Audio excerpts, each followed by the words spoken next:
Hello everyone and welcome to another edition of On Deck with the Sports Report Girl. I'm Sheena from thesportsreportgirl.com, here to recap and poke a little fun at the week's top stories from the world of baseball.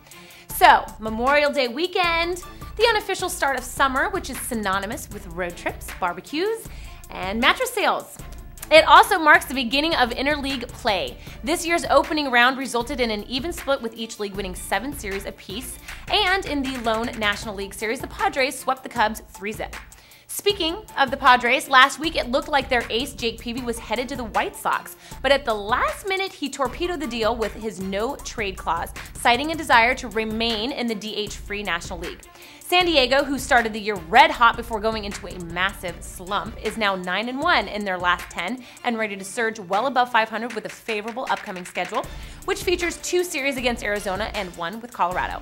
As for the White Sox, they got hammered 20-1 by the Twins after learning Peavy was off the table. They rebounded nicely though, taking the weekend series against the Pirates 2-1. In San Francisco, the big unit is still looking for win number 300, but first has to get number 299 out of the way. So far this season, Randy Johnson has a 6.26 ERA, but he struck out 49 batters in 46 innings, and his 3-4 record is due in large part to a lack of run support, a problem that's plagued him over the years. This week, he will try for number 299 against the Braves. Looking ahead, it's possible he could be going for 300 in Arizona if manager Bruce Bochy were to tweak his order just a little. From the big unit, we go to Big Papi, whose slump continues despite his first home run of the season last week. Rumors have it Ortiz is going to be dropped in the batting order from the 3 spot down to, who knows, the 8 or 9 spot? Manager Terry Francona sat him Monday against the Twins, citing a need for extra right-handed batters to face lefty Francisco Loriano. In Chicago, it looks like Cubs right fielder Milton Bradley is becoming a conspiracy theorist, saying the umpires are forcing him to swing at bad pitches by widening the strike zone on him. He claims it's in retaliation for his argument with umpire Larry Vanover last month, in which he received a 1-game suspension. Since he has a history of altercations with umpires, Bradley believes they are out to get him and willing to call anything a strike in an effort to ruin him. If only they could. Moving on, with the season nearly 2 months old, we have a number of teams trending in the right direction.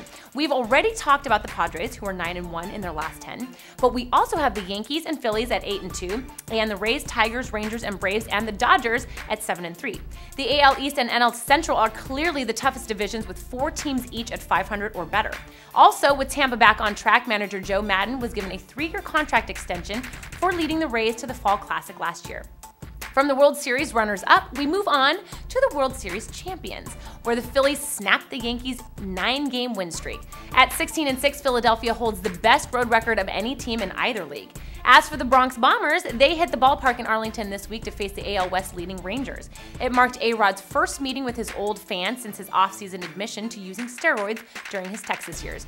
Pelted with boos, A-Rod responded with 5 hits and 4 RBIs. Considering how on fire he's been since coming off the DL, it begs the question, has anyone tested him for steroids this season? Okay guys, you've been on deck with the Sports Report Girl, but please don't forget to leave your comments.